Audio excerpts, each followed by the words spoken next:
గవాన్ని నాకెందుకు చెప్తానవరా? చెప్పాలి ఇగోరా మన దున్ని ఆయనకు మందు అరే అవన్నీ నాకు తెలియదు కాబట్టి నేను పెట్టుకున్నా నమ్మకంగా ఉంటావని. అవన్నీ నువ్వే చూసుకోరా.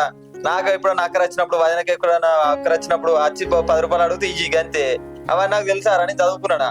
నువ్వు అంతకింత 7వ తరగతి 8వ తరగతి చదువుకున్నా నేను పెట్టుకున్నా. మళ్ళీ మనోడు అని గవన్నీ నాకు ఎందుకురా? నువ్వే చూసుకో అవన్నీ.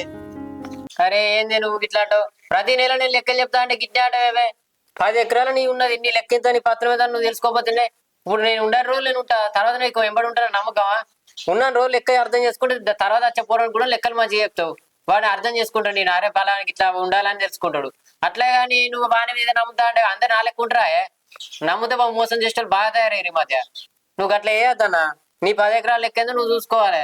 అట్లా కాదన్నా, ఇప్పుడు నేను లెక్కలు చెప్తా అర్థం అంటే రేపు పొద్దుగాల కొత్త పూరడు అత్తడు కావచ్చు, వాడిని గిట్ల లెక్కలు చెప్తాడు. నువ్వే అది తీరా నమ్ముకుంటూ పోతే వాడు 10 అటు ఎత్తాడు 10 ఇటు ఎత్తాడు. అట్లుంటప్పుడు నువ్వు కిందికి అయితే వాడు మీదికి అవుతాడే. నువ్వు అర్థం చేసుకో అన్నా.